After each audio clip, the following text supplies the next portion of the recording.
Displacement current.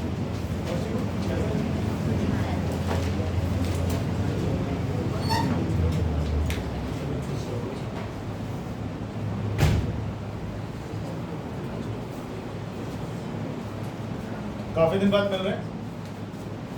हमने उस दिन पढ़ा था जब गए थे हम लोग, इलेक्ट्रोमैग्नेटिक वेव्स ट्रांसवर्स वेव्स होती है। ट्रांसवर्स वेव्स का मतलब होता है कि जिसमें इलेक्ट्रिक फील्ड और मैग्नेटिक फील्ड वेव की डायरेक्शन के परपेंडिकुलर मूव करती है। कैसे वेरी करती है? ऐसे ऐसे ऐसे वेरी करती है। और मैग्नेटिक फील्ड ऐसे सिनुसॉइडल वेरिएशन होता है। आगे आ जाओ, इतना पीछे मत बैठ, आगे आ जाओ, आ जाएगा फटाफट। ये क्या है? Direction of propagation of wave. ये किसकी डायरेक्शन हो गई? इलेक्ट्रिक फील्ड का वेरिएशन। और मैग्नेटिक फील्ड का वेरिएशन कैसे आएगा? इसके 90 डिग्री ऐसे कर।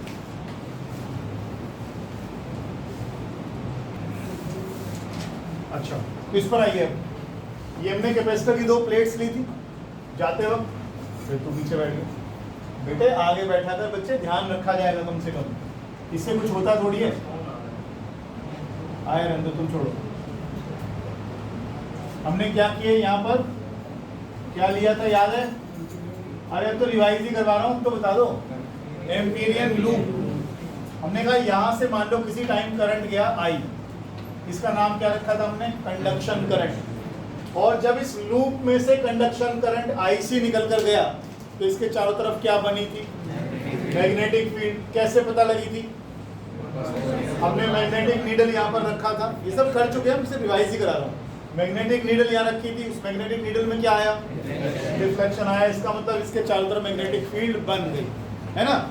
एम्पियर सर्किटल लॉ क्या था?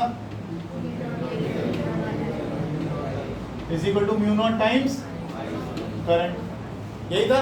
लेकिन यहाँ इनकंसिस्टेंसी दिखाई दी इस लॉ में। कैसे? ये रिलेशन क्या बताता है?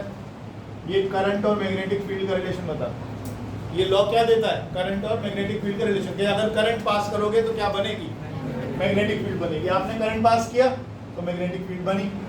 ये डीएल की लेंथ क्या होती है? ये जो लूप आप लेते हो ना, इसकी लंबाई होती है। इसकी लंबाई होती है। अगर इसका रेडियस मुझे मालूम हो तो मैं उसकी जगह 2πr डाल दूंगा यहाँ, ठीक है? तो बी मैग्नेटिक फील्ड जो इसके आसपास बनी, जितना दूर आप लेना चाह रहे हो, है ना, म्यू नॉट टाइम्स करंट। लेकिन यहाँ पर जब नीडल रखी गई तो उसमें भी डिफ्लेक्शन आया।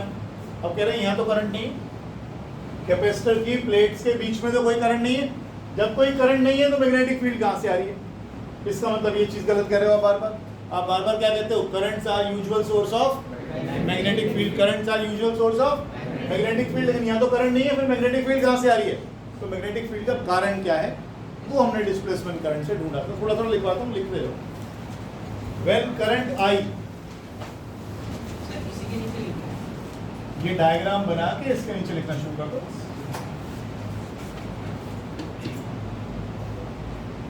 ऐसा है ना, रोज का रोज पढ़ के आते हो तुम लोग तो तुम्हें दिक्कत नहीं होती है। सारे बच्चे अच्छे हैं इस पर। When current I pass through loop C1, there is a deflection in the needle. There is a deflection in the needle.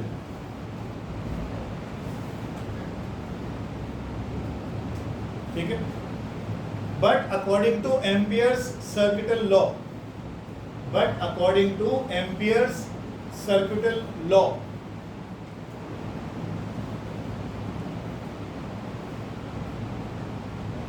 there should not be any deflection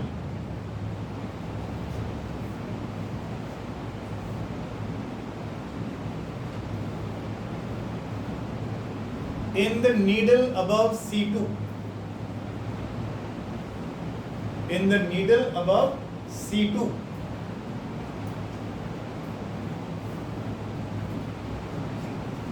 Because उसके नीचे आप लिख सकते हो चाहे तो law,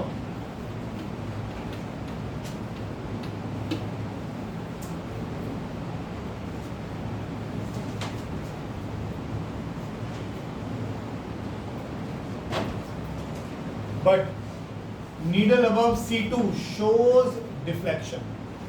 But needle above C2 shows deflection.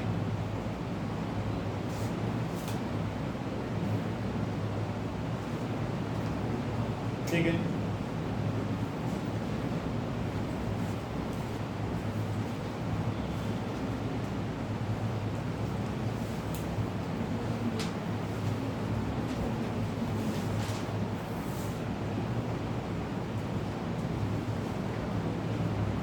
बनाइए।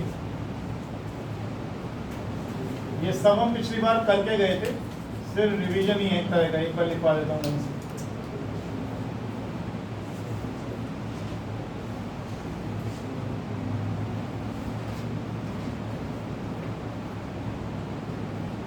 बोलो।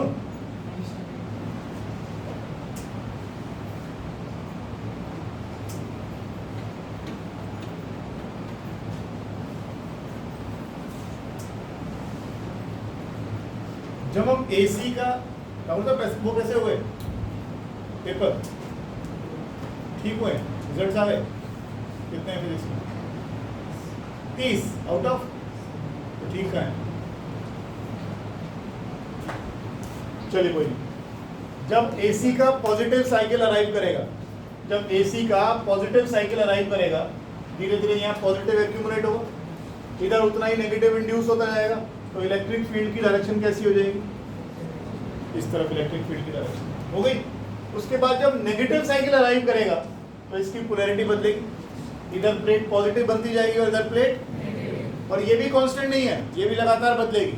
शुरू में धीरे धीरे पॉजिटिव बढ़ेगा और बढ़ेगा और बढ़ेगा और बढ़ेगा और बढ़ेगा, ऐसे ही यहाँ पर नेगेटिव धीरे धीरे इंड्यूस होगा और इंड्यूस होगा और इंड्यूस होगा, तो धीरे धीरे हमारी पॉजिटिव साइकिल बढ़ेगी एसी की, और ऐसे इसका पॉजिटिव नेचर बढ़ता जाएगा, इसका नेगेटिव नेचर बढ़ता जाएगा, तो इलेक्ट्रिक फील्ड धीरे धीरे बढ़ती जाएगी बढ़ती जाएगी बढ़ती जाएगी बढ़ती जाएगी बढ़ती जाएगी। ठीक। उसके बाद जैसे नेगेटिव साइकिल होगी तो क्या होगा? ये प्लेट कैसे होने लगेगी? पॉजिटिव, और ये प्लेट कैसे होने लगेगी? नेगेटिव, यानी फील्ड की डायरेक्शन कैसी हो जाएगी? उल्टी हो जाएगी। ठीक, लिखो। When positive cycle of AC arrives,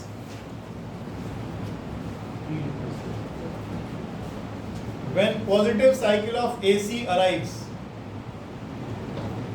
positive charge on the plate start increasing. Positive charge on plate 1 लिख लो इसको. Positive charge on plate 1 starts increasing, and hence electric field starts increasing. Paper मिला है, देख सकता हूँ, मुझे दिखाना जरूर आंसर शीट। ठीक है, मैं बोल रहा, when positive cycle of AC arrives, positive charge on the plate starts increasing, and hence electric field starts increasing. ठीक है। when negative cycle arrives,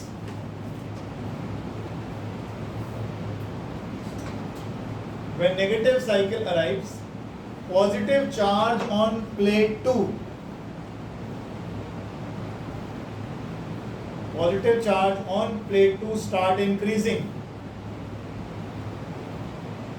and the field reverses, and the field reverses.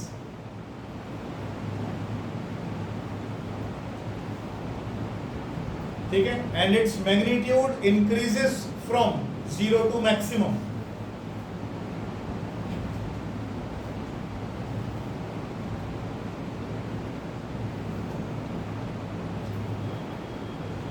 ठीक है। अब देखो, जब पहली positive cycle आई तो current maximum हो गया, मैग्नेटिक फील्ड मैक्सिमम हो गई, फिर इलेक्ट्रिक फील्ड मैक्सिमम हो गई, फिर इलेक्ट्रिक फील्ड घटने लगी, फिर इलेक्ट्रिक फील्ड दूसरी डायरेक्शन में बढ़ने लगी, फिर इलेक्ट्रिक फील्ड दूसरी कम होने लगी। इलेक्ट्रिक फील्ड बढ़ रही है, घट रही है, बढ़ रही है, घट रही है, जैसे जैसे एसी बढ़ रहा है, घट रहा है, जैसे जैसे एसी की साइकिल ऊपर नीचे हो रही है, वैसे वैसे यहाँ पर इलेक्ट्रिक फील्ड का मैग्नीट्यूड और डायरेक्शन लगातार बढ़ रहे हैं, रिवर्स हो रहे हैं, बढ़ रहे हैं, रिवर्स हो रहे हैं, बढ़ रहे हैं, घट रहे हैं, बढ़ रहे हैं, घट रहे हैं। एक बार इलेक्ट्रिक फील्ड ऐसे आएगी, अगली बार इलेक्ट्रिक फील्ड कैसे आएगी? ये पॉजिटिव होता जाएगा, इलेक्ट्रिक फील्ड की डायरेक्शन क्या हो जाएगी? रिवर्स हो जाएगी। ठीक, लिखिए, hence electric field is changing with time. Hence electric field is changing with time.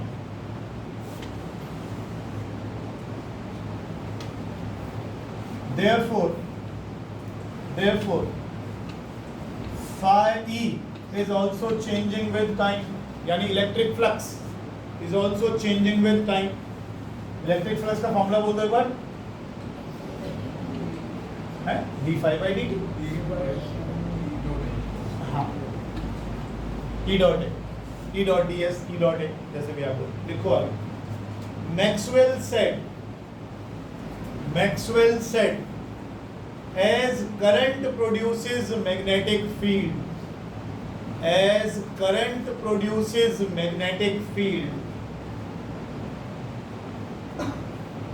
comma, similarly changing electric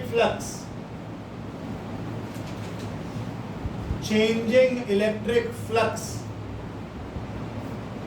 must also produce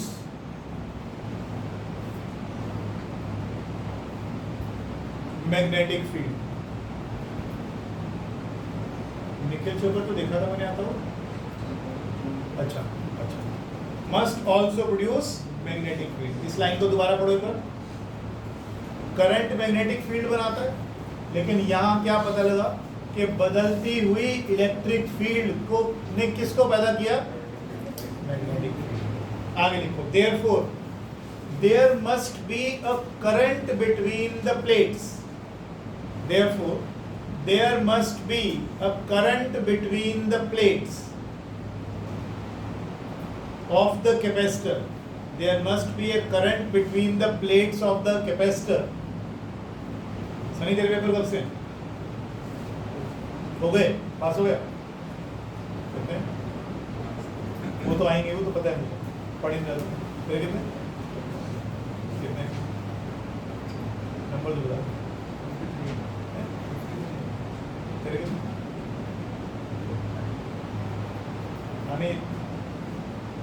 बेटा जितना हमसे दूर जाओगे उतना नुकसान होगा. सुनते ही नहीं, छुट्टियां मार रहे हो. अब मत मारियो, आगे की आगे लिखो. There must be a current between the plates of the capacitor which must displace the usual conduction current.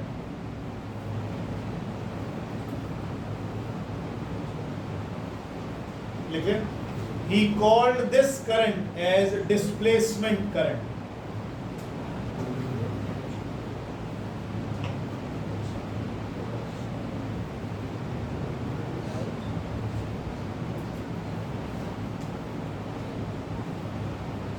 ये जो आपने पिछले उसमें बनाया डायग्राम, इसमें ध्यान रखिएगा, यहाँ पर IC करंट के बराबर. यहाँ करंट कौन सा वाला है? केवल IC. और ID कितना है यहाँ पर? 0. लेकिन अगर मैं यहाँ बात करूँ तो यहाँ करंट कौन सा वाला है? Displacement current. यहाँ पर IC की वैल्यू कितना है? 0. अगर ये एक ही लाइन में है तो इसका मतलब IC और ID का वैल्यू कैसा आना चाहिए? सेम आना चाहिए. शायद हमने लास्ट टाइम लिखा भी था. कंडक्शन करंट और कौन सा है? डिस्प्लेसमेंट करंट बराबर आते हैं. तो एम्पियर सर्किटल लॉ में क्या बदलाव किया गया? एम्पियर सर्किटल लॉ में सिर्फ एक बदलाव किया गया. करंट को नहीं तंग किया हमने. अभी भी हम यही बात कह के चल रहे हैं, करंट ही मैग्नेटिक फील्ड पैदा करते हैं, करंट ही मैग्नेटिक फील्ड पैदा करते हैं. सिर्फ करंट में और क्या आ गया? सॉरी, म्यू नॉट टाइम्स एक करंट नहीं, अब कंडक्शन करंट और डिस्प्लेसमेंट. अब हमारी वो बात भी रहेगी कि भैया करंट से मैग्नेटिक फील्ड पैदा होगी. हाँ होगी, ठीक है. बीच में यूजुअल करंट नहीं था, दोनों प्लेट के बीच में कोई इलेक्ट्रॉन फ्लो कर रहे थे? नहीं. लेकिन वो करंट किसको डिस्प्लेस कर रहा था? अपने कंडक्शन करंट को. और उस करंट का कारण क्या था? बदलती हुई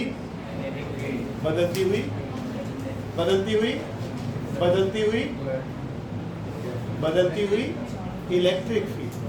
मैग्नेटिक फील्ड, बदलती हुई इलेक्ट्रिक फील्ड. प्लेट्स की पोलैरिटी नहीं बदली. अरे प्लेट्स की पोलैरिटी नहीं बदली, बस उसी हिसाब से. हाँ, सीरीज है, सीधा सीधा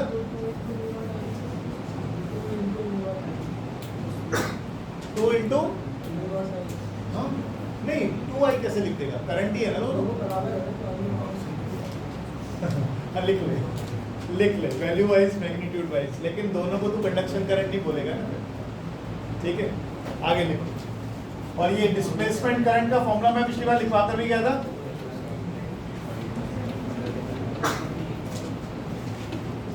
ये देखो पढ़ो इसको, rate of change of electric flux with time, यही तो हम बार बार गए जा रहे हैं। इसको एप्सिलॉन नॉट से मल्टीप्लाई करोगे तो ये देगा आपको डिस्प्लेसमेंट करंट। अच्छा पता कैसे लग रहा है ये करंट है, पता कैसे लग रहा है ये करंट है? अगर मैं इसको लिखता हूं, फाई का फॉर्मूला क्या बोला था तुमने अभी? E A।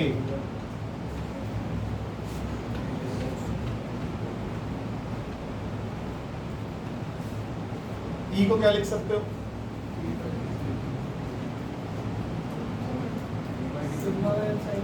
है? अच्छा अच्छा, तो उससे कैसे करेगा? सही जा रहा है, कर तो सही, लिख के दे, लिख के दे। देखना, प्रूव ये करना है कि ये करंट आ रहा है, और करंट हमने पढ़ा है dq by dt, वो वहां तक ले आओ, वहां तक ले आओ। ईशान ला बेटा,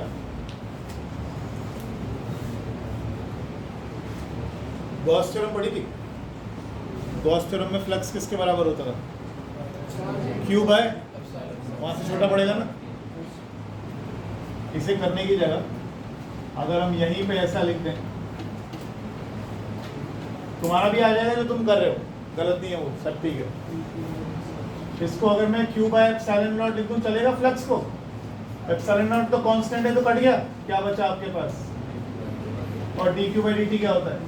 करंट ही तो होता है। तो यहाँ पर निखिल यादव, हम ये प्रूव करने की कोशिश कर रहे हैं, हमने लिख तो दिया ID का फॉर्मूला, अब पता कैसे लगे कि इनको मल्टीप्लाई करके यही आने वाला है?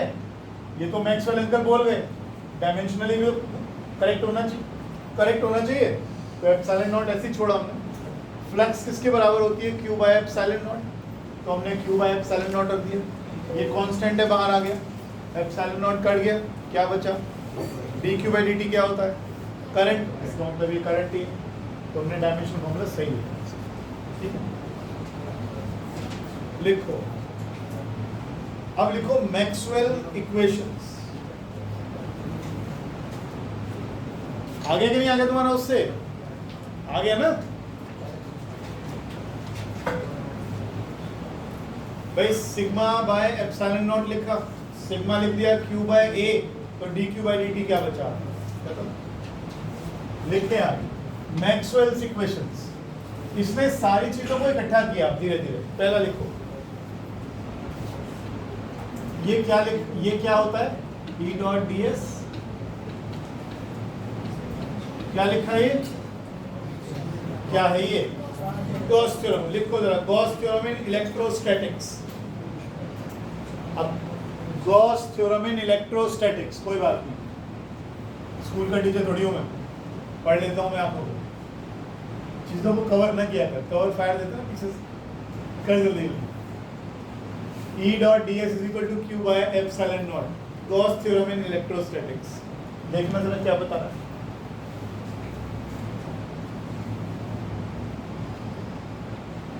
क्या बता रहा है कि अगर कोई स्टैटिक चार्ज होगा तो उसके चारों तरफ क्या बनेगी? Electric field. एक लाइन लिख के छोड़ दो, electric charge is a source of electric field. Electric charge is a source of electric field.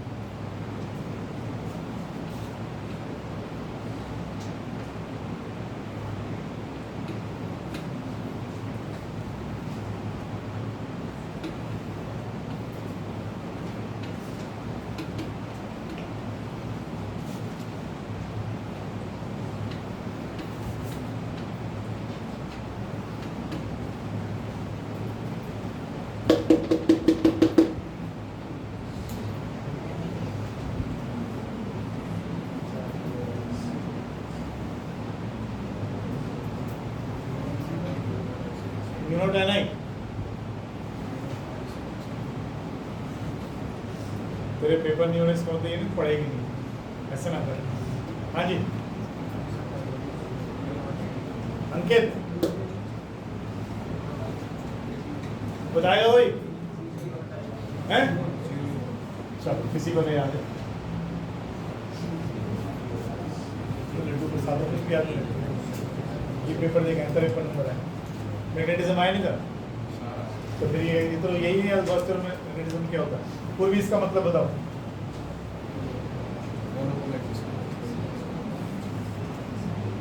हाँ जी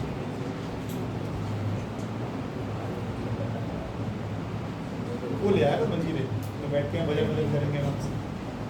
हाँ जी अरे यार कैसे होती है ये। आपने कोई गॉसियन सरफेस ले लिया, गॉसियन सरफेस पे नेट फ्लक्स कितनी आएगी? 0। क्यों आएगी? नॉर्थ पोल से 10 फील्ड लाइंस बाहर निकलेंगी, साउथ से 10 एंटर कर जाएंगी।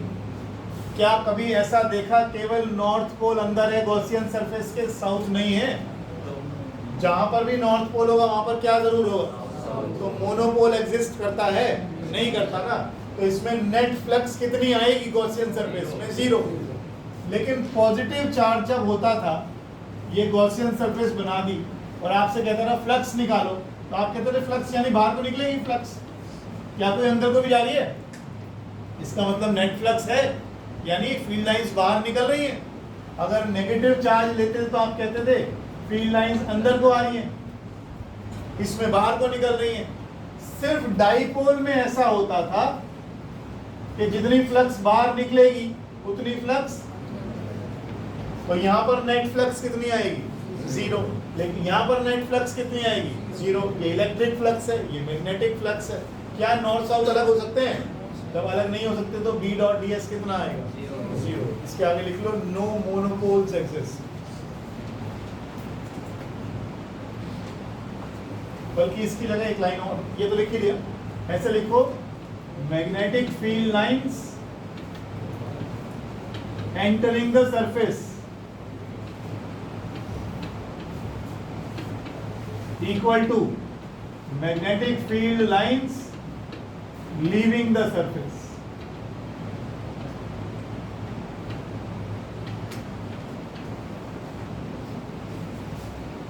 ठीक, आगे लिखिएगा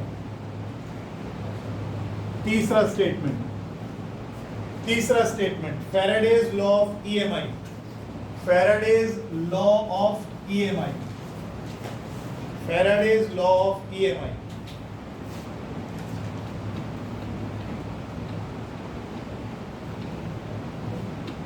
क्या पढ़ के आए हो फैराडेज की लॉ में? Rate of change of magnetic flux is equal to EMF। याद आया फैराडे के लॉ में शर्मा?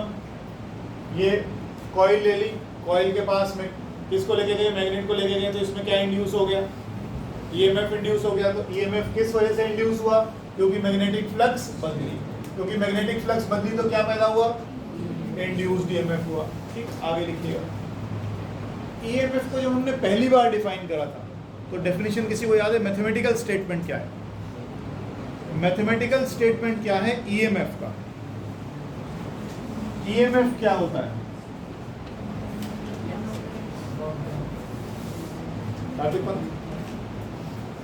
आप में से किसी की सबकास्ट भट्ट भी है क्या? लोग किसी की फीस आई है कल परसों और पीछे भट्ट लगाते हैं और ना मुझे बताया किसने पैसे डाल दिए, क्यों डाल दिए? नहीं, कोई नहीं। चलो, E equals to d5v by dt। हाँ बताइए प्लीज।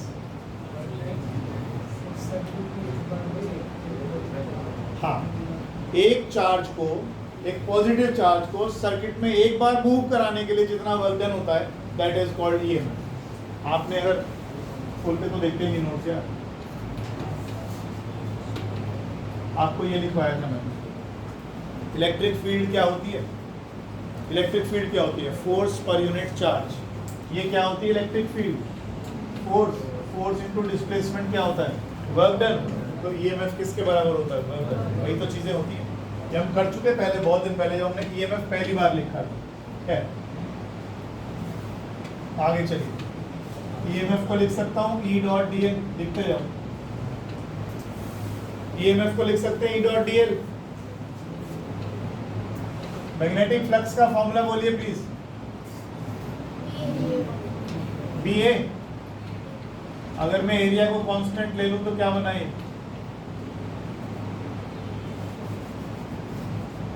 कुछ रिलेशन दिखाई दे रहा है सामने।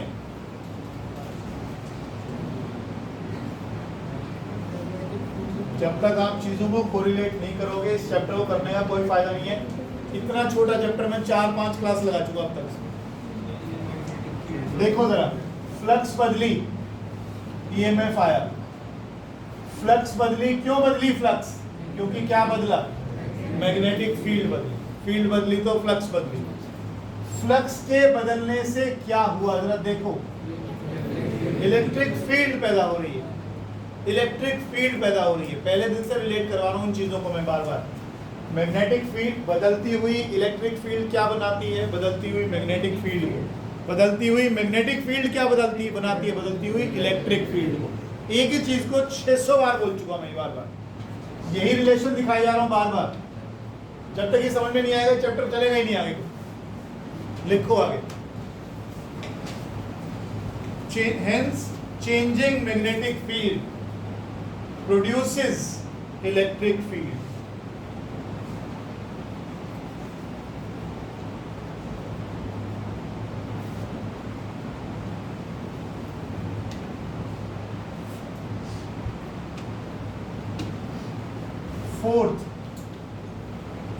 Fourth, Ampere's Maxwell law. Ampere's Maxwell law. क्या बदलाव किया गया? एम्पियर के लॉ में क्या बदलाव किया गया? ये प्लस क्या? IC प्लस ID है ना, और ID किसके बराबर है? Epsilon not d phi E by dt। जरा गौर से देखो, ये देखो, इलेक्ट्रिक फ्लक्स बदल रही है तो किससे रिलेट हो गया वो? मैग्नेटिक फील्ड से। एक बार इन दोनों को, लास्ट वाले को ध्यान से देख लेना। बदलती हुई इलेक्ट्रिक फ्लक्स क्या पैदा कर रही है? Magnetic field. और यही है इस चैप्टर का सारा राज। Hence, changing electric field induces magnetic field.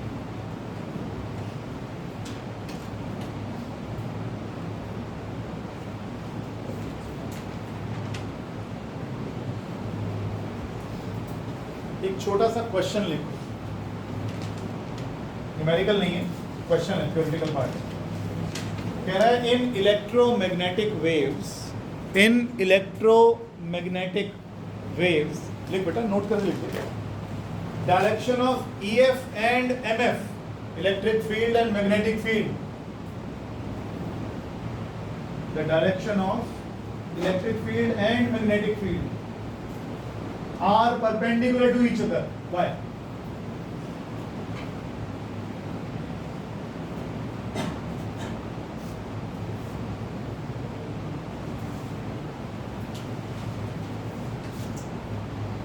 ये एक वायर, ये एक वायर,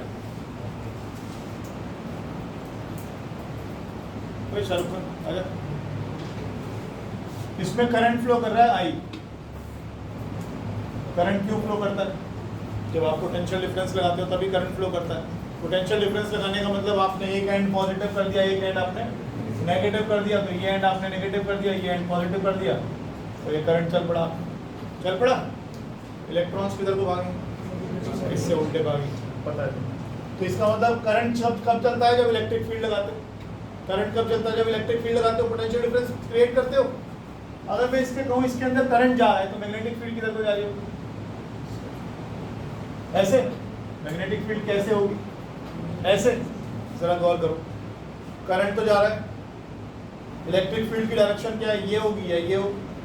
इलेक्ट्रिक फील्ड की डायरेक्शन ये होगी या ये होगी? अगर करंट जा रहा है तो करंट किधर से किधर जाता है? पॉजिटिव से। तो इलेक्ट्रिक फील्ड की डायरेक्शन ये हो गई, तो करंट मेरा ऐसे जा रहा है, करंट मेरा ऐसे जा रहा है। मैग्नेटिक फील्ड इसके चारों तरफ कैसी होगी? कंसेंट्रिक लूप्स बनाएगी। तो मैग्नेटिक फील्ड की डायरेक्शन यहाँ देखूँ तो ऐसे, यहाँ देखूँ तो ऐसे, यहाँ देखूँ तो ऐसे, यहाँ देखूँ तो ऐसे। कौन से प्लेन में? हॉरिजॉन्टल प्लेन में। इलेक्ट्रिक फील्ड कौन से प्लेन में? वर्टिकल प्लेन में। ये देख, ये देख, ये देख, ये देख, ये देख। किसी भी पॉइंट पर आप देखोगे तो इलेक्ट्रिक फील्ड और मैग्नेटिक फील्ड में एंगल कितना आएगा? 90 डिग्री। बना लो इसको।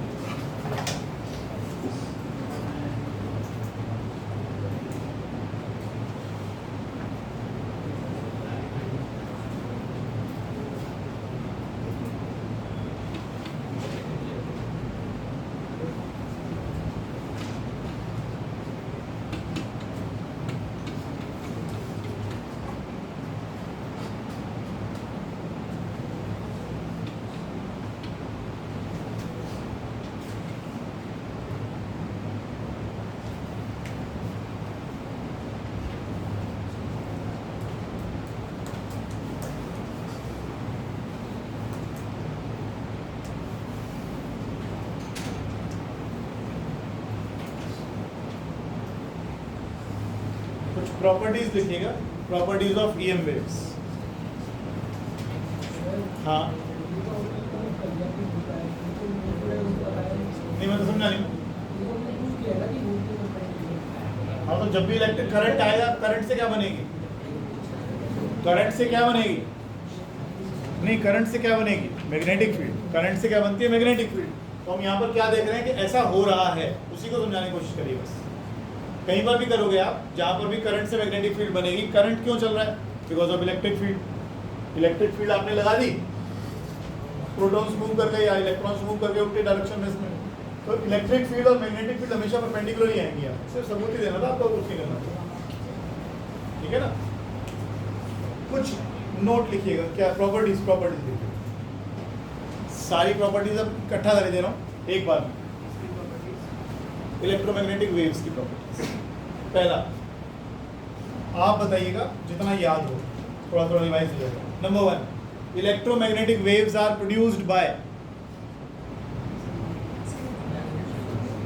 Electromagnetic waves are produced by, तू तो कह रहा था पढ़ के आया हूँ, बस डिस्प्लेसमेंट करंट बता दो। ग्रीनवुड वालों को मैं अच्छे से जानता हूँ, तुम्हें और तुम्हारे मास्टरों को। हाँ, electromagnetic waves are produced by oscillating charges या एक्सेलरेटिंग चार्जेस। पढ़ लिया करो, एब्सेंट की मतलब। तो ये मैंने ये वीडियो नहीं डाला, मैंने शर्त लगाई। 109 व्यूज है, मैं तो रोज देखता रहता हूँ, मैं खुद ही बड़ा देखता रहता हूँ, टाइम बढ़ाता रहता हूँ उसको। Accelerating charges.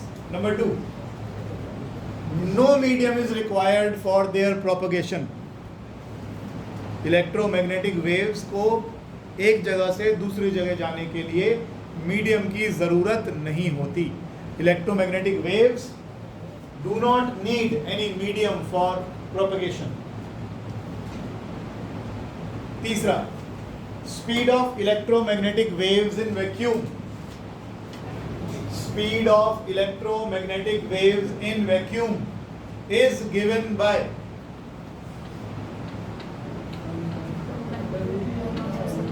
हाँ ये आप ठीक बोल रहे हो,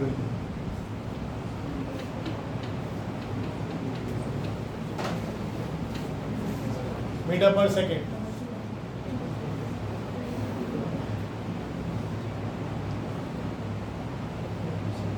बोलूं आगे? Electric vector and magnetic vector are sinusoidal in nature. ऐसे ऐसे E vector and B vector are, यानी साइन वेव की तरह चलते हैं, आर सिनुसॉइडल इन नेचर। एक और, एक लाइन और आपने गौर किया, हर बार हम लोग क्या बना रहे हैं? ये direction of propagation of wave, ये बन गया आपका इलेक्ट्रिक वेक्टर, और ये बन गया आपका मैग्नेटिक वेक्टर। एक बात गौर कर रहे हो, दोनों एक जगह से चल रहे हैं। वैक्यूम में इस तरह की चीजों को क्या बोलते हैं? तू जीरो तो मैं भी जीरो, तू मैक्सिमम तो मैं भी मैक्सिमम, तू जीरो तो मैं भी, फेज, फेज, सेम फेज में है। लिखो, लिखो फटाफट। In vacuum E vector and B vector are in same phase. In vacuum, E vector and B vector are in same phase. Same phase. Same phase कहने का मतलब अंकित, अगर ये येलो वाला इलेक्ट्रिक वेक्टर मैक्सिमम होता है तो ये मैग्नेटिक वेक्टर भी मैक्सिमम होगा. ये जीरो हो गया तो ये दूसरा वाला भी जीरो हो गया. समझ लो. आगे लिखते. Fifth point, they are transverse in nature. ऐसा तो कर चुके हैं आप. They are transverse in nature. Transverse का मतलब क्या होता है देव? ट्रांसवर्स का मतलब, ट्रांसवर्स का मतलब कान पे मारो. ट्रांसवर्स का मतलब परपेंडिकुलर. ट्रांसवर्स का मतलब परपेंडिकुलर. दो ही तरह की तो वेव्स पढ़ी है आपने. एक तो वेव अगर ऐसे जा रही है और पार्टिकल ऐसे कर रहे हैं तो लॉन्गिट्यूडनल वेव्स. वेव ऐसे जा रही है और पार्टिकल्स, ये ऑसिलेशंस कैसे हो रही है? परपेंडिकुलर. इन्हें कहते हैं लॉन्गिट्यूडनल वेव्स. 2 घंटे बैडमिंटन खेलोगे तो यही होगा. पढ़ने के टाइम में भी तुम लोग 2-2 घंटे खेलते हो. लिखो आगे, शर्मा नीचे. आगे लिखो. Energy is equally distributed in E vector and B vector.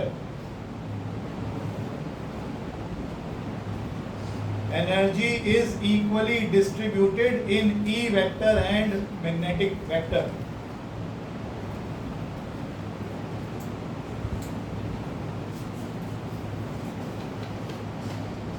Energy density of EM waves. याद है किसी को? Half epsilon naught B square plus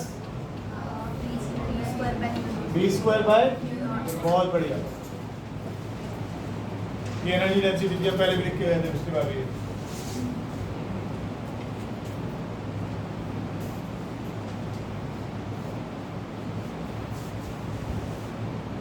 और ये दोनों आपस में कैसी थी? इक्वल. इससे क्या फॉर्मूला निकलेगा?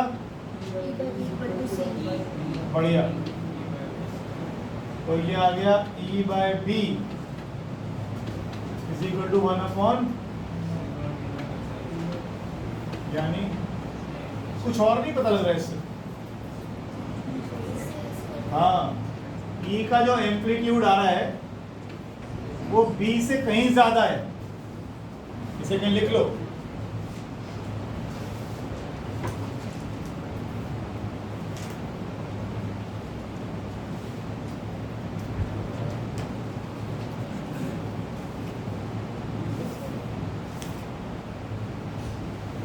लिखो मैग्नेटिक फील्ड स्ट्रेंथ.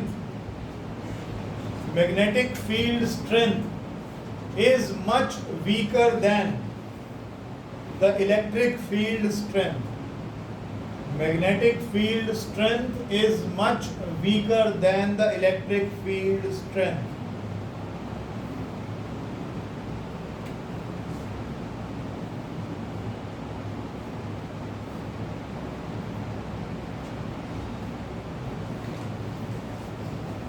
नेक्स्ट लिखो, नंबर डालते जाना जो भी हो. आगे लिखो. In material medium EM waves travel with a speed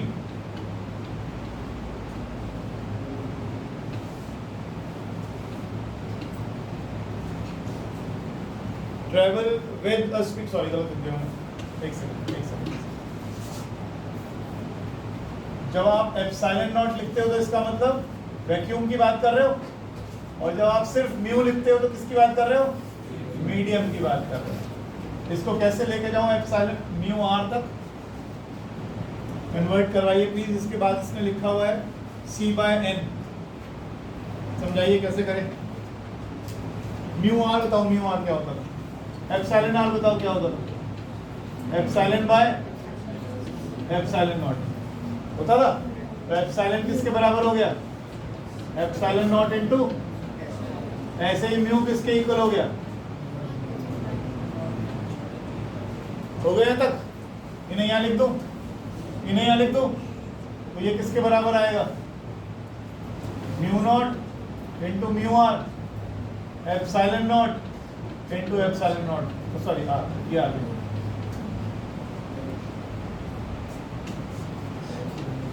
1 upon, और अंडर रूट में क्या आता है सी, तो ये आ गया सी upon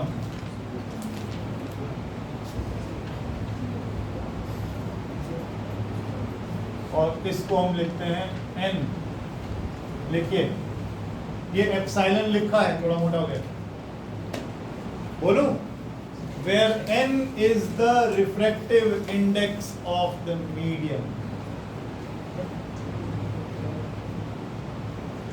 where n is the refractive index of the medium। 10th class में पढ़ा था रिफ्रैक्टिव इंडेक्स किसके बराबर होते हैं, लिखते थे, याद है किसी को रिफ्रैक्टिव इंडेक्स का डेफिनेशन? रिफ्रैक्टिव इंडेक्स होता है speed of light in vacuum upon speed of light in medium. अगर आप इसको देखें तो ये क्या बता रहा है, स्पीड ऑफ लाइट इन, ठीक, c/n, ये बता रहा है। रिलेशन कुछ भी पढ़ा दो, कोई ऑब्जेक्शन नहीं उठाता कि भाई ये गलत बोल रहे हो, ये गलत बोला मैंने अभी।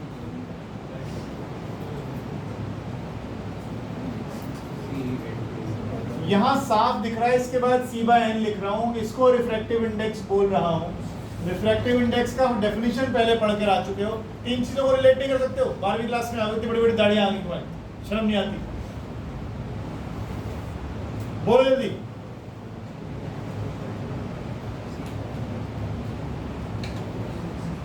हाँ क्या लिखूं, ये v लिखा है, ठीक है,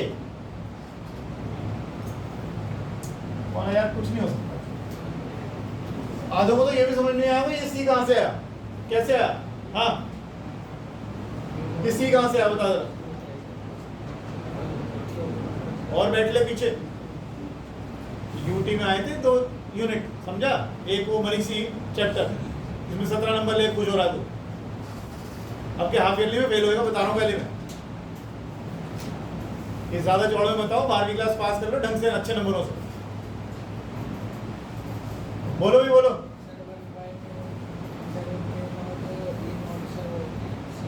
हाँ 1/√μ0 इंटू एप्सिलॉन नॉट, ये अभी लिख कर आए थे आप, वो c के बराबर था। तो इसको पूरे को रिप्लेस कर दिया आपने c से, तो c तो वहां चला गया, μr इंटू एप्सिलॉन आ गया, और ये रिफ्रैक्टिव इंडेक्स के बराबर है, सिर्फ ये रिफ्रैक्टिव इंडेक्स के बराबर है। v नहीं है ये, v नहीं है ये रिफ्रैक्टिव इंडेक्स का फॉर्मूला है, देख लीजिएगा कहीं पर। नेक्स्ट, हाँ बोलिए, आगे लिखिए, इलेक्ट्रोमैग्नेटिक वेव्स। इलेक्ट्रोमैग्नेटिक वेव्स, अच्छा एक प्रॉपर्टी कौन सी होती है, अगर वेव कोई मीडियम भी बदले तो क्या चीज नहीं बदलती? जैसे मान लीजिए कोई इलेक्ट्रोमैग्नेटिक वेव आ रही है, लाइट आ रही है, लाइट आई, यहाँ पर पानी आ गया, मीडियम आ गया, कोई और आ गया। लाइट आप देखते हो, लाइट ऐसे बैंड हो जाती है, पढ़ते हो ना? मान लीजिए वाटर आ गया, ये एयर आ गया, यहाँ से लाइट गई, यहाँ बैंड हो गई। पहली बात तो लाइट बैंड क्यों होती है, 10वीं क्लास का सवाल नहीं, क्यों रिफ्लेक्शन हुआ, लाइट बैंड क्यों हुई? रेयर से डेंसर मीडियम में जाए तो लाइट बैंड क्यों हो रही है? क्या बदल गया लाइट का? लाइट का क्या बदल गया? Refractive index is a property of the medium sir, light का नहीं है प्रॉपर्टी। लाइट का क्या बदल गया? तुमने सबने फॉर्म में लिखा था 10वीं क्लास, लिखा था लाइट की, अरे बच्चों लाइट की वेलोसिटी बदल गई, लाइट की वेवलेंथ बदल गई, लाइट की फ्रीक्वेंसी नहीं बदली। ध्यान रखा करो, 10वीं क्लास का स्तर क्या है वो सारे। वेलोसिटी बदलती है इसीलिए लाइट बेंड होती है। लाइट मान लीजिए एक मीडियम से दूसरे मीडियम में जाती है तो लाइट का क्या बदलता है? वेलोसिटी। अभी क्या पढ़कर आए हो पीछे? एप्सिलॉन नॉट और म्यू नॉट तो कब यूज करते हो? जब वैक्यूम होता है, जब कोई मीडियम नहीं होता। जब मीडियम होता है तो क्या यूज करते हैं? तो जब लाइट मीडियम बदलेगी तो क्या मीडियम के ये बदलेंगे नहीं? जब ये बदल गए तो क्या वेलोसिटी भी बदल गई लाइट की? तो लाइट की वेलोसिटी भी बदलेगी, लाइट की वेवलेंथ भी बदलेगी। सिर्फ एक चीज है जो नहीं बदलती, वो है फ्रीक्वेंसी। क्यों नहीं बदलती? फ्रीक्वेंसी क्यों नहीं बदलती? ध्यान रखना इन शब्दों का। Frequency is the property of the source.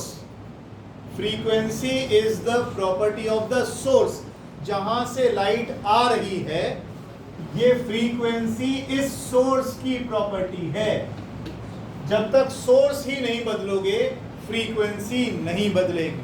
कितने भी मीडियम में से लाइट को निकाल लो, या एयर ले आओ, फिर उसके बाद वाटर ले आओ, ऑयल ले आओ, ग्लास ले आओ, कुछ भी कर लो, एक चीज नहीं बदलेगी, फ्रीक्वेंसी फ्रीक्वेंसी फ्रीक्वेंसी। जो बदलेगा वो है वेलोसिटी, वो है वेवलेंथ। क्या नहीं बदलेगा? फ्रीक्वेंसी। फ्रीक्वेंसी सोर्स की प्रॉपर्टी होती है। लाल बल्ब की जगह नीला लगा दो तो बदल जाएगा, इसके अलावा कोई तरीका नहीं। क्लियर है? जितने बादाम खाते हो मुझे पता लगता है, टेस्ट में लिख लिया करो इन चीजों को। आगे लिखो, electromagnetic waves. Electromagnetic waves do not get deflected by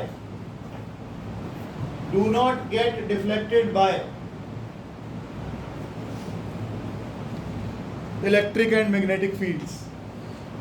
Electromagnetic waves do not get deflected by electric and magnetic fields. कोई बता सकता है क्यों? कोई बता सकता है क्यों? इलेक्ट्रोमैग्नेटिक वेव्स, इलेक्ट्रिक और मैग्नेटिक फील्ड्स, लाइट जा रही है, आपने यहाँ पर एक प्लेट लगा दी पॉजिटिव चार्ज की, इधर लगा दी नेगेटिव चार्ज की, लाइट पे कोई फर्क नहीं पड़ेगा, लाइट सीधी निकल जाएगी। आपने एक तरफ नॉर्थ पोल लगा दिया, एक तरफ साउथ पोल लगा दिया, लाइट सीधी निकल जाएगी, कोई फर्क नहीं पड़ेगा। लाइट है क्या? लाइट में चार्ज पार्टिकल होते हैं क्या? लाइट में कोई पार्टिकल होते हैं? अरे लाइट में तो चार्ज पार्टिकल होते हैं। जब चार्ज पार्टिकल नहीं है तो काय को डिफ्लेक्शन आएगी इसमें? लिखो, because light does not contain, because electromagnetic waves do not contain any charge particles, because electromagnetic waves do not contain any charge particles.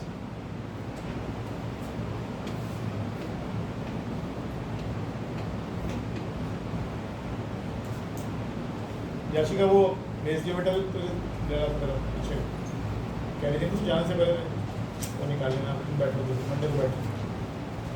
देखो आगे और क्या प्रॉपर्टी रहेगी? Electromagnetic waves possess momentum. Electromagnetic waves possess momentum. Momentum का formula क्या बनाया था हमने इस बार? बहुत बढ़िया, एनर्जी अपॉन वेलोसिटी। तो इलेक्ट्रोमैग्नेटिक वेव्स के पास कितनी एनर्जी होती है? बहुत बढ़िया, वेलोसिटी c, और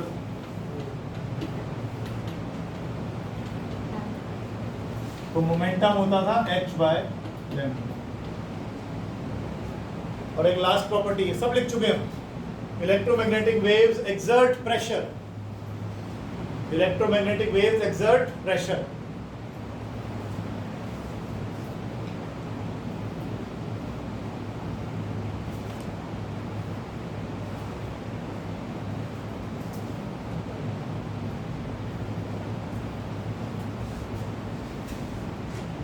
बोलो, जहां पे लिखा है इलेक्ट्रोमैग्नेटिक वेव्स प्रेशर एक्सर्ट करती हैं, उसके नीचे लिखो A part, pressure exerted by EM radiations. ये आपके जेई में ही काम आएगा, वैसे कोई नहीं पूछेगा इसको। Electromagnetic wave, sorry, pressure exerted by EM radiations on A perfectly reflecting surface, on A perfectly reflecting surface. इसे अंडरलाइन कर लेना, परफेक्टली रिफ्लेक्टिंग सरफेस को, is 2I/c for a perfectly reflecting surface। perfectly reflecting surface का मतलब होता है वो surface जो कुछ भी एब्जॉर्ब ना करे, जितनी लाइट या इलेक्ट्रोमैग्नेटिक वेव्स उस पर डाली सारी की सारी वापस फेंक दे। रिफ्लेक्ट कर दे पूरी तरीके से, एब्जॉर्ब करे ही ना, ट्रांसमिट करे ही ना। जैसे आपके पास मान लीजिए कोई ग्लास का सरफेस है, आपने उस पर लाइट डाली, क्या सारी लाइट पार निकल जाएगी इसके? कुछ ट्रांसमिट हो जाएगी, कुछ रिफ्लेक्ट हो जाएगी, और कुछ पार्ट ये एब्जॉर्ब भी कर लेगा। ये बात तुम जानते भी हो मेरे ख्याल से, नहीं जानते हो? यहाँ से लाइट की रे आ रही है, आपने ग्लास का स्लैब लगा दिया, तो क्या लाइट की उतनी इंटेंसिटी यहाँ पहुंचेगी? नहीं। आपने एक और लगा दिया, क्या लाइट की उतनी इंटेंसिटी पहुंचेगी? नहीं। कैसी होती जाएगी?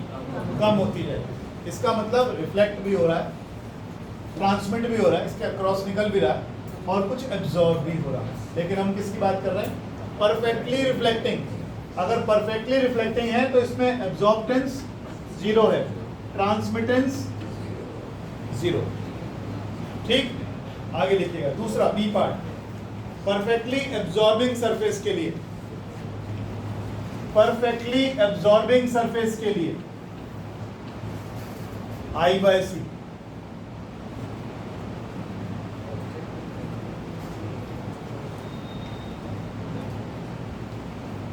बोली बोली क्या करें?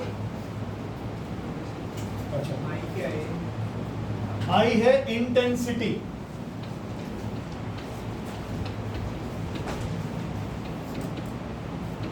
पहले बता चुका हूं इसमें।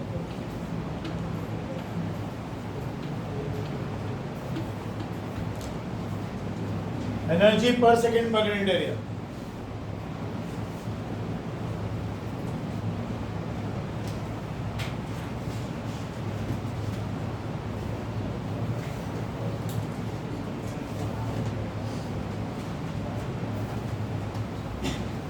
यूनिट क्या बनेगी एनर्जी की? Joule.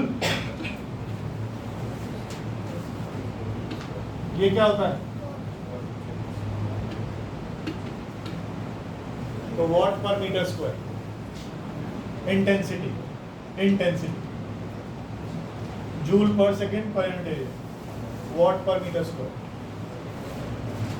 I is intensity, c अपना वो स्टैंडर्ड सिंबल है, स्पीड ऑफ लाइट। और कुछ लिखें आगे। अच्छा, इन सभी की कॉमन प्रॉपर्टी क्या है? इलेक्ट्रोमैग्नेटिक वेव्स की, इलेक्ट्रोमैग्नेटिक वेव्स की एक कॉमन प्रॉपर्टी क्या है? Very good, they all travel with the speed of light. लिख लो कहीं पर से भी, all electromagnetic waves travel with the speed of light, all electromagnetic waves travel with the speed of light, common property है।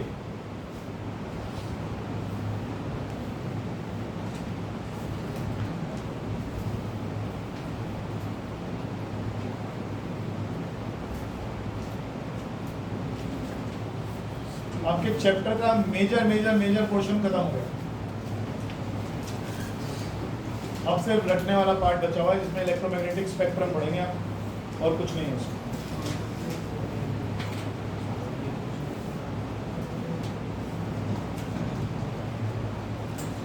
Heading डालिएगा electromagnetic spectrum, electromagnetic spectrum.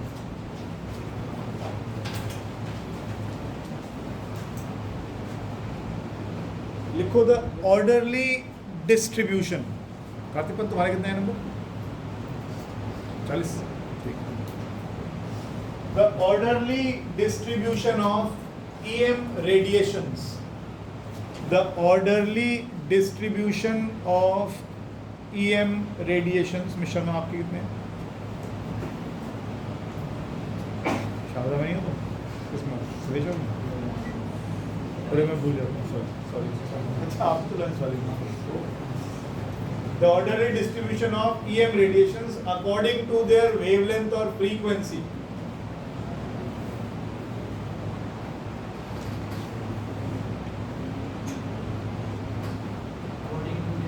Wavelength or frequency is called electromagnetic spectrum.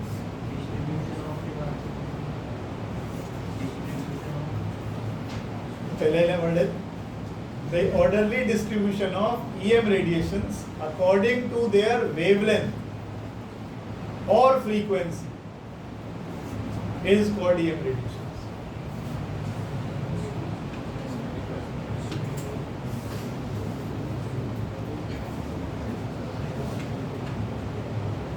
बनाइए थोड़ा।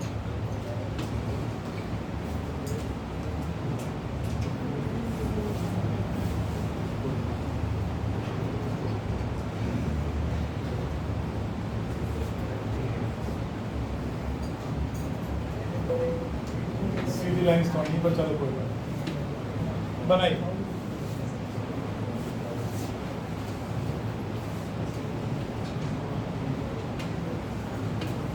Gamma rays क्या करें, करो gamma rays, x raise. अरे बड़ी important बातें चली तुम दोनों की आज है, आज बड़ा बिजी चल रहा है।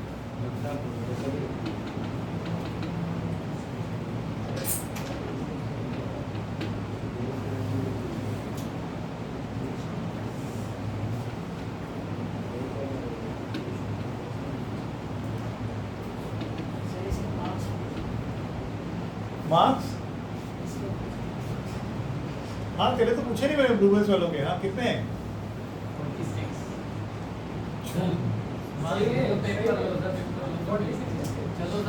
आज गोलू पे हिलाओ पक्का, आज ही चलेंगे। निखिल तेरे कितने? 35 कम रह गया, 30 लाइन तो कम। किसके साथ बैठा था? अकेले बैठा था सर, मेरा आगे वाला फेल है, पीछे वाला भी फेल है। अच्छा फिर ठीक है।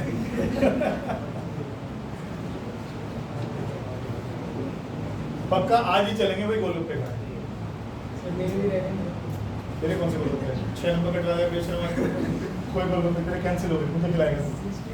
इधर की तरफ बढ़ता हो, मैंने तो बोला 60 के ऊपर है, मैंने बोला 70 से ऊपर आएंगे तो नंबर। इधर की तरफ वेवलेंथ बढ़ रही है, इधर की तरफ फ्रीक्वेंसी बढ़ रही है। वेवलेंथ ऐसे बढ़ रही है इधर की तरफ, यानी इधर वेवलेंथ कम है, इसकी ज्यादा, इसकी ज्यादा, और ज्यादा और ज्यादा।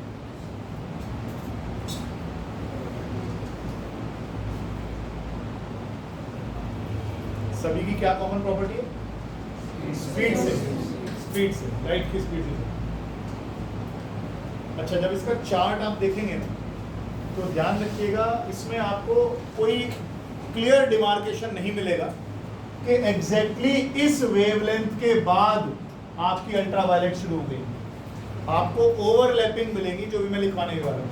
ओवरलैपिंग मिलेगी मतलब आपको देखने को मिलेगा यहाँ से लेकर यहाँ तक ये सारी अल्ट्रावायलेट है।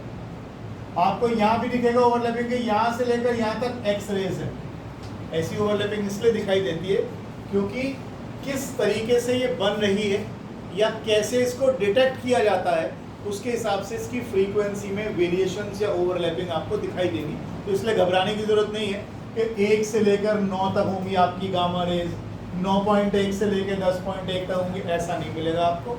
आपको 1 से लेकर 10 तक अगर गामा रेज मिल रही हैं तो 8 से लेकर और 15 तक आपको ये भी मिल सकती है।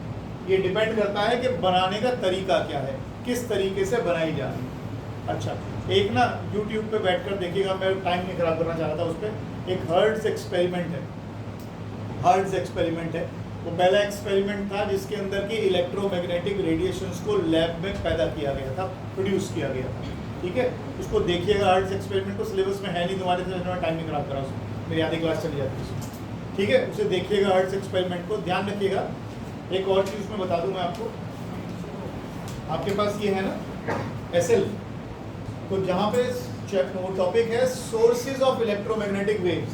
आज खाली टाइम खाली पढ़ के देखिएगा, उस पूरे टॉपिक को पढ़िएगा बैठ कर। उसके बाद ही हर्ट्ज एक्सपेरिमेंट दिया हुआ, वो सारा पढ़िएगा एक बार। कैसे किसी दिन राइट मूड में होंगे तो मैं यहाँ पे एक्सपेरिमेंट होता हुआ दिखा दूंगा एनिमेशन में तुम्हें, तो तुम्हें समझ में आ जाएगा कि ये हर्ट्ज एक्सपेरिमेंट में क्या किया गया। ठीक है, हमारे पास क्या चीज़ ज़रूरी होती है इलेक्ट्रोमैग्नेटिक वेव्स पैदा करने के लिए? ऑसिलेशंस। हमारे पास ना इतने हर्ट्ज तक का ऑसिलेटर है, मैक्स टू मैक्स, यानी मेरे पास कोई ऐसी चीज़ नहीं है जिसको मैं इससे ज़्यादा ऑसिलेट करा सकूँ। ये बहुत ज़्यादा है, ये बहुत कम है, सॉरी ये बहुत कम है। इस हर्ट्ज का ही ऑसिलेटर हमारे पास केवल है, इससे ऊपर नहीं है हमारे पास ऑसिलेटर। मतलब अभी तक हम इतना बड़ा ऑसिलेटर बना नहीं पाए तो इससे ज़्यादा मैक्सिमम फ्रीक्वेंसी से ऑसिलेट कर सकते, थोड़ा नहीं है। इसका मतलब समझ लो, 1 सेकंड में इतनी बार ऑसिलेट करना। इतनी बार 1 सेकंड में ऑसिलेट कर। ये ऑसिलेटर देखो जीरोस कितनी लगी हुई है, काउंटिंग में नहीं हो रही। बिल्कुल बनाइएगा, बिल्कुल बनाइएगा, बस 12वीं पास कर लीजिएगा पहले। अगर आपको इतने हर्ट्ज का ऑसिलेटर मिल जाए तो आप येलो लाइट पैदा कर सकते हैं। ये येलो लाइट की फ्रीक्वेंसी, तो अगर आपने इतना ऑसिलेटर मिल गया आपको तो आप येलो लाइट पैदा कर सकते हैं, लेकिन ऐसे हमारे पास है नहीं। ठीक है ना, पढ़िएगा फिर बाद में। आगे चलिए जरा, इनके बारे में डिटेल्स लिखनी है थोड़ी सी। माइक्रोवेव ओवन है घर पे? है? क्या काम करता है? समोसे गर्म करता है। क्यों गर्म करता है? और उसमें माइक्रोवेव ही क्यों यूज करता है? उसमें लाइट डाल ले। जब इलेक्ट्रोमैग्नेटिक वेव्स ही पढ़ रहा है तो इलेक्ट्रोमैग्नेटिक वेव तो सारी हैं, ये सारी इलेक्ट्रोमैग्नेटिक वेव है। विजिबल लाइट डाल दो, उसमें 2 बल्ब लगा दे, समोसे गर्म हो जाएंगे। माइक्रोवेव ही क्यों यूज कर रहा है उसमें? इंफ्रारेड यूज कर ले। इंफ्रारेड समझते हो कहाँ होती है? इंफ्रारेड पढ़ी हूँ थोड़ी बहुत, कहाँ से है? अच्छा चल लिखिए, फिर मैं इस बार फ्रीक्वेंसी लिखवाता हूँ, शुरू कर लिखिए। इलेक्ट्रोमैग्नेटिक स्पेक्ट्रम है। सबसे पहले लिखिएगा रेडियो वेव्स। रेडियो वेव्स, इसका चार्ट ना बना लेना, चार्ट से याद करना थोड़ा आसान लगेगा। चार्ट बना लो।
बनाइए।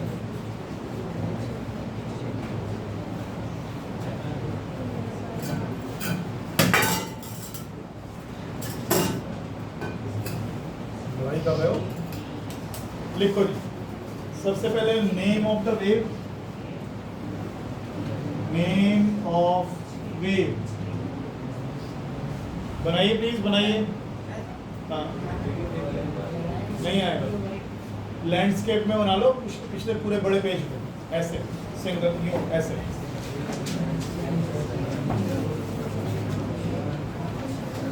फ्रीक्वेंसी रेंज,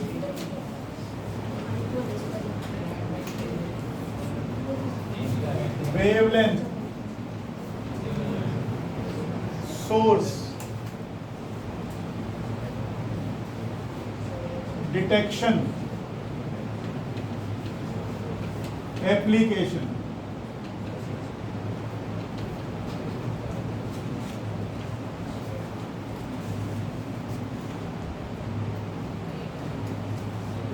देखिए यादव, जब तू की बार 2000 के नोट बैंक में जमा करने गया था, उसने चेक कैसे किया? वो नकली है इसलिए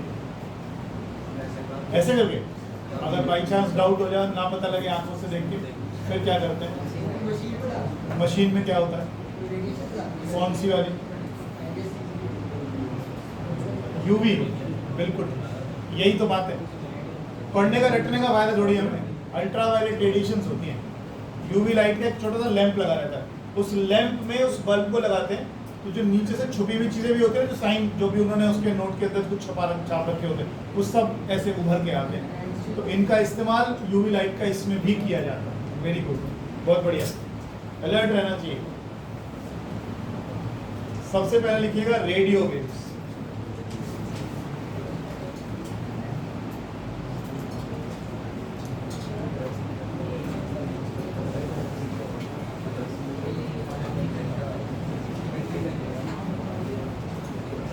फ्रीक्वेंसी लिखनी है। अरे क्या हो गया?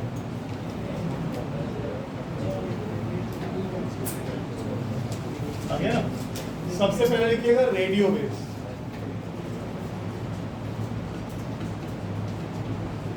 इसकी फ्रीक्वेंसी लिखिएगा 500 किलोहर्ट्ज से 1000 मेगाहर्ट्ज तक।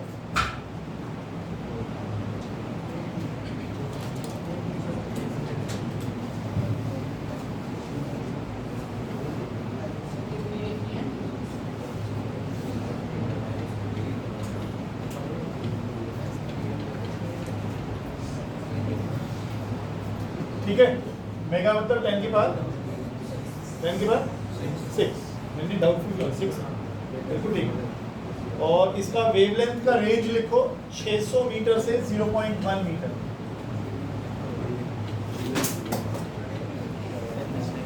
क्या हो गया बेटा, कैसे घबरा रहे हो? तो कुछ अब तो इजी वाला पार्ट आ गया, गिरे जा रहे। आगे लिखो source accelerated motion of charges, accelerated motion of charges in conducting wires,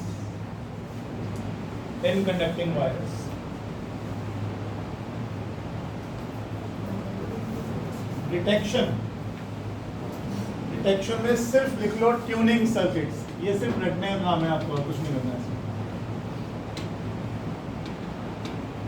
LCR tuning circuit लिखे थे हमने, और इसका एप्लीकेशन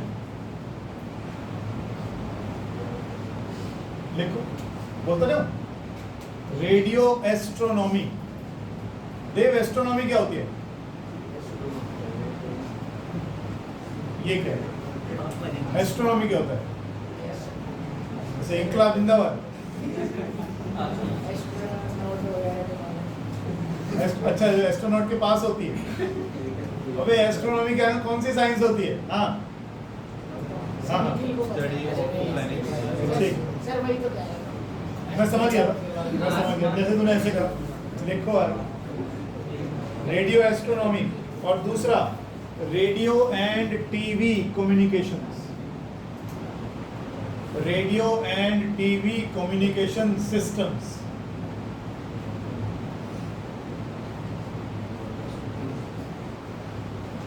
दूसरी लिखिएगा वेव्स।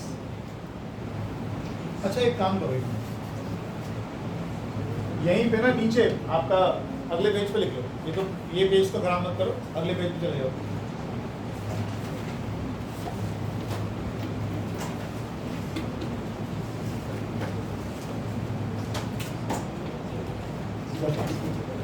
पढ़ रहे हो तो आपको पता होना चाहिए एफएम वगैरह किस रेंज में आ रहे हैं। लिख लो फटाफट।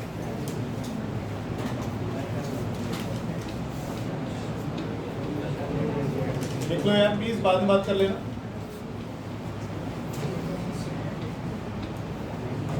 आपके रेडियो में कौन कौन से बैंड लिखे रहते हैं?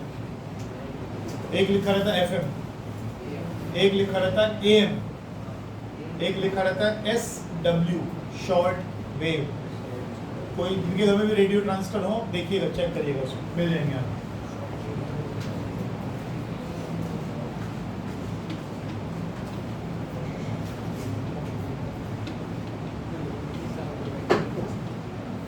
मीडियम वेव एएम बैंड, और एएम आपके लास्ट चैप्टर में आएगा।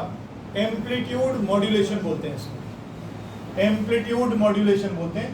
और एफएम को बोलते हैं फ्रीक्वेंसी मॉड्यूलेशन। ये है एम्पलीट्यूड मॉड्यूलेशन। फुल फॉर्म तो कम से कम लिख ही लेना, काम आएगी।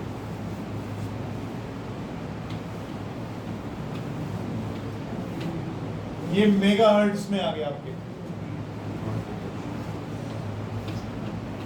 ये है वो SW short wave am band.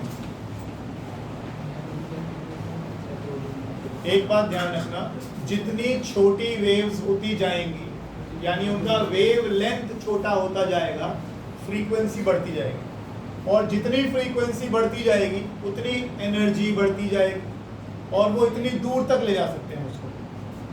Energy का फॉर्मूला क्या लिख के आए हो अभी? एनर्जी किस पर डिपेंड कर रही है?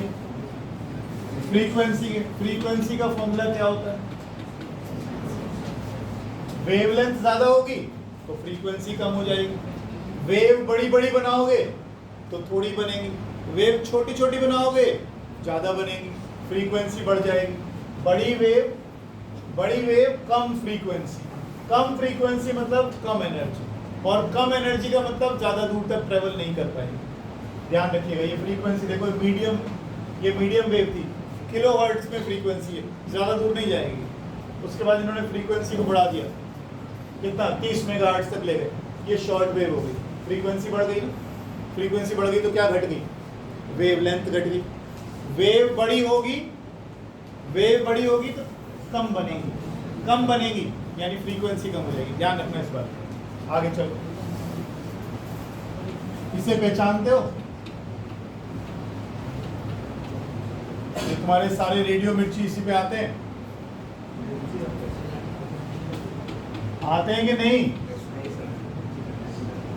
FM broadcast, frequency modulation. FM माने फ्रीक्वेंसी मॉड्यूलेशन।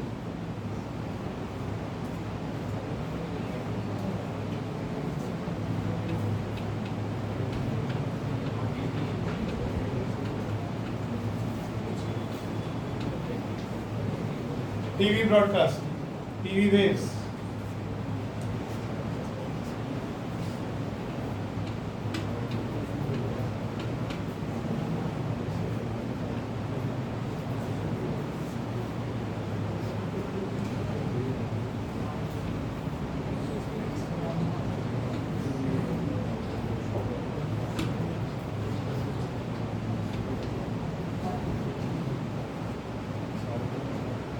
कोई बच्चा बता सकता है कि आजकल स्पेक्ट्रम आ रहे हैं, 4G स्पेक्ट्रम, 5G स्पेक्ट्रम, अब 6G भी आने वाला है, ये क्या फर्क क्या है इसमें? है क्या, किस चीज़ का बंटवारा हो रहा है?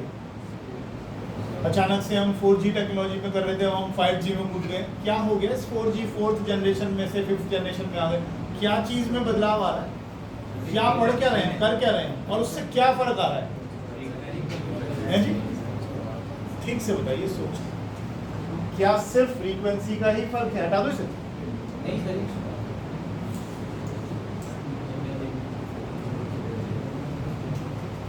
चलो आगे। अब लिखिएगा माइक्रोवेव्स। समोसे तो गर्म कर लें। माइक्रोवेव्स, चलो।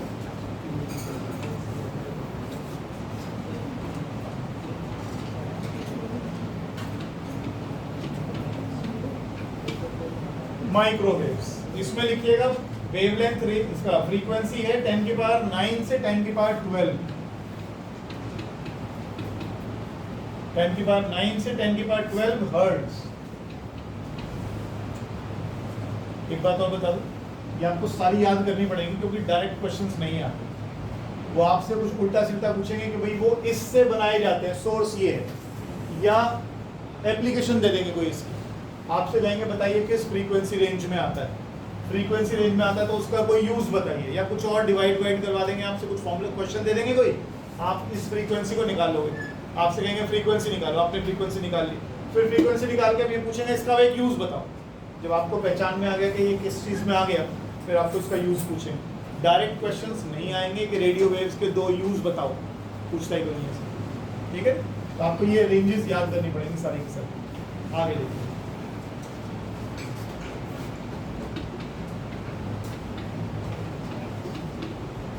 एक चीज देख रहे हो, पिछले वाले की जरा लेंथ देखना, वेव की लेंथ कितनी ज्यादा वेव लेंथ है ना। इसकी वेव लेंथ देखो, छोटी हो गई, फ्रीक्वेंसी देखो बढ़ गई। ध्यान रखना इन चीजों, ठीक है। आगे चलो, अगला नया टॉपिक है सोर्स। सोर्स में लिखो oscillating current in special vacuum tubes. और लिखा नहीं, oscillating currents in special vacuum tubes, उनको बोलते हैं मैग्नेट्रॉन।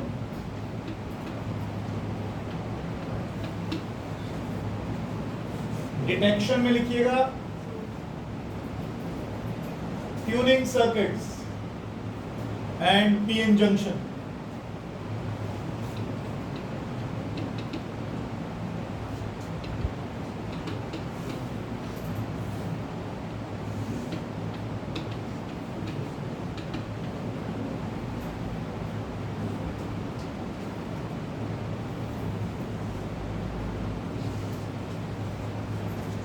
सबसे पहला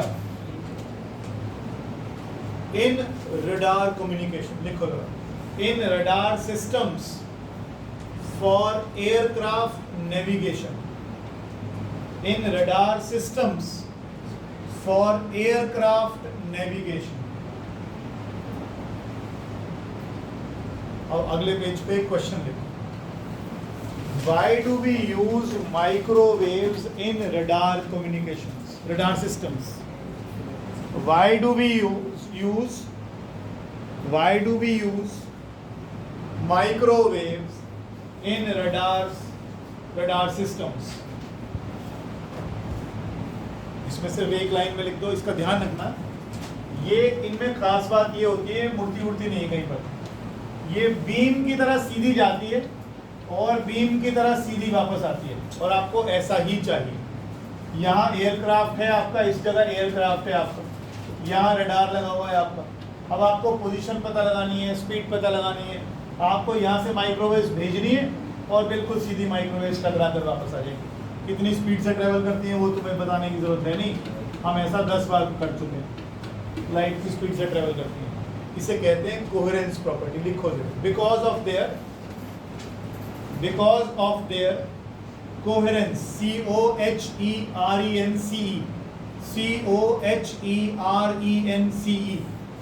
because of their coherence for a very long distance, because of their coherence for a very large distance।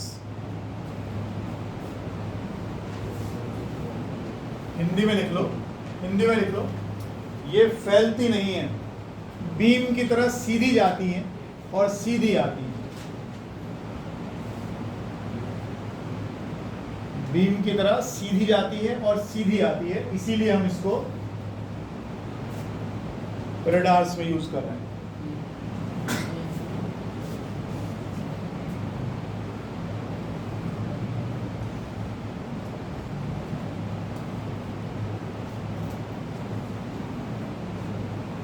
Clear?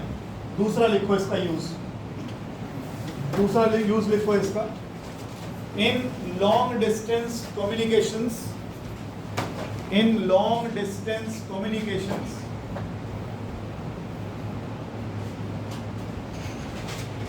Via geostationary satellites.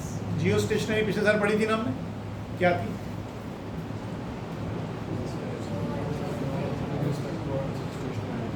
जो with respect to earth stationary रहती हैं।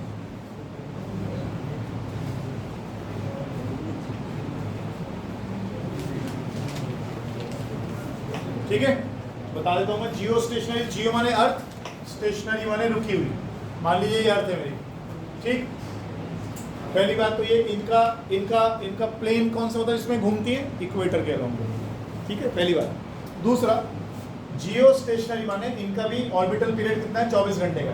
मान लीजिए यहाँ पर कोई जगह है इक्वेटर पर, उसके ऊपर मुझे यहाँ सेटेलाइट दिख रही है, अर्थ भी घूम रही है, सेटेलाइट भी घूम रही है, अर्थ भी घूम रही है, सेटेलाइट भी घूम रही है, अर्थ भी घूम रही है, सेटेलाइट भी घूम रही है। तो जब भी आदमी ऊपर उठा के मुंह देखता है तो सेटेलाइट वहीं दिखाई देती है। तो इसके हिसाब से तो वो किस पर है? रेस्ट पर। रिलेटिव मोशन कैसा है इनका? रिलेटिव आपस में कैसे हैं? रेस्ट पर है। आया ना? जब भी आदमी देखेगा इसको ऊपर दिखाई देगी, जब भी आदमी देखेगा इसको ऊपर दिखाई देगी, क्योंकि जैसे जैसे अर्थ घूम रही है उतनी स्पीड से ये भी घूमती जा रही है। समझ रहे हो? इसे कहते हैं जियो स्टेशनरी सैटेलाइट्स। और इन जियो स्टेशनरी सैटेलाइट्स का कम्युनिकेशन में खूब इस्तेमाल किया जाता है। ठीक है, लास्ट ईयर आपने पढ़ा था, ये 36,000 किलोमीटर ऊपर ऊंचाई पर छोड़ी जाती हैं। लास्ट ईयर बहुत सारी प्रॉपर्टीज पढ़ी थी आपने इसकी हाइट होती है 36,000 किलोमीटर्स। ठीक, जियो स्टेशनरी, जियो सिंक्रोनस भी बोलते हैं। नेक्स्ट लिखिएगा, इन माइक्रोवेव अवन,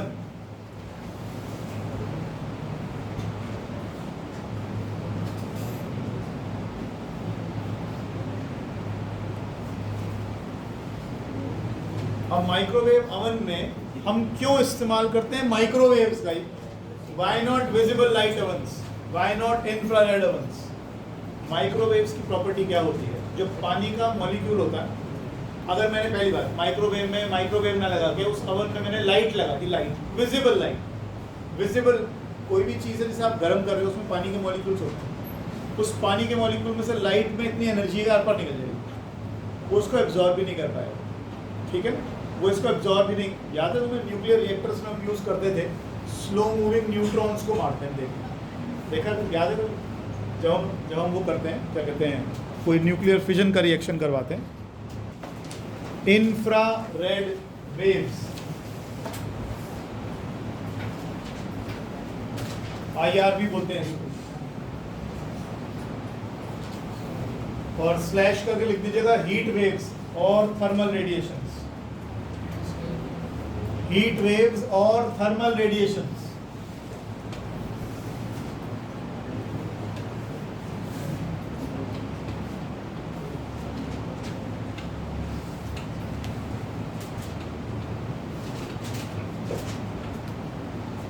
ठीक है, इसकी रेंज लिखिएगा, वेवलेंथ, फ्रीक्वेंसी लिखिए पहले 10 की पावर 11 से,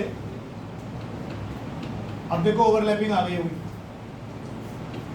वो 12 तक जा रहा था, ये 11 से शुरू हो गया, ठीक है, से लेकर IR पढ़ रहे हैं ना, 5 × 10 की पावर 14 इंफ्रारेड, इसकी वेवलेंथ 5 × 10 की पावर -3 से लेकर 10 की पावर -6 मीटर।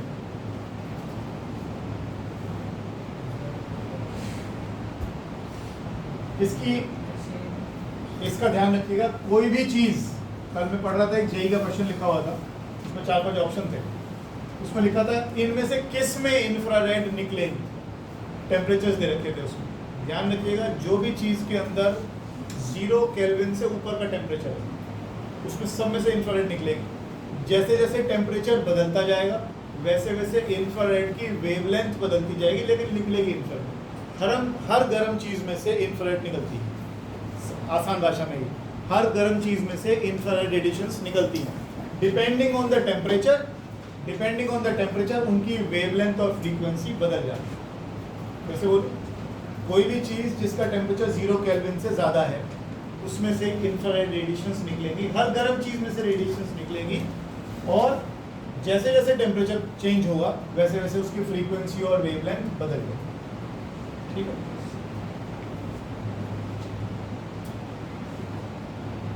इसका वो लिखिएगा, सोर्स रहेगा ना, सोर्स लिखिए, excitation of atoms and molecules, excitation of atoms and molecules.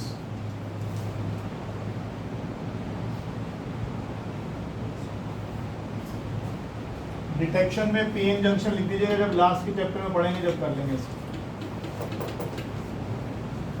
PN junction क्या रह गया, यूज रह गया ना, यूज तो तुम लोग खूब सारा करते हो, तुम्हारे मोबाइल्स में भी आ रहे हैं, कैमरा में भी आ रहे हैं, आते हैं ना। जैसे मान लीजिए आप पहाड़ों पर गए कहीं पर और वहाँ बहुत ज़्यादा वो क्लाउडी सा हो रहा है, तो आप क्या, कौन सा मोड यूज़ कर लेते हो? IR मोड होता है, बहुत सारे फ़ोन में होता है, महंगे फ़ोन में, या फिर आपके कैमराज में होता है।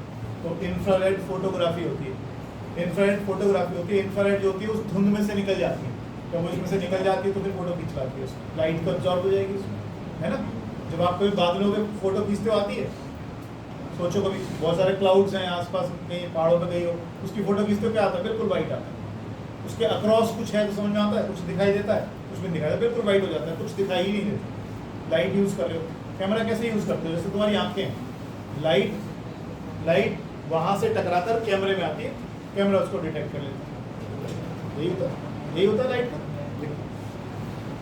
पहला लिखो, पहला तो इसमें कार्तिक पंत ने बताया था, इंफ्रारेड को और कहाँ यूज़ करते हो आप? रिमोट्स में यूज़ करते हो। लिखो, in remotes, TV and AC remotes,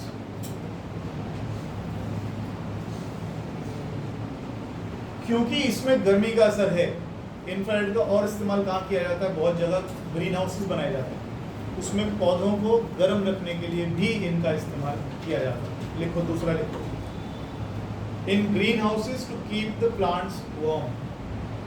in greenhouses to keep the plants warm. और तीसरा वो भी जो बोल रहा था मैं आपसे क्या था, इन हेज फोटोग्राफी, HAZE, इन हेज फोटोग्राफी, विजिबल लाइट को तो एब्जॉर्ब कर लिया जाएगा, लेकिन इंफ्रारेड को हेज या ये जो फॉग होता है ये एब्जॉर्ब नहीं करता, लाइट तो एब्जॉर्ब हो जाएगी, स्कैटर हो जाएगी। आगे लिखो last, infrared lamps are used to treat joint pens.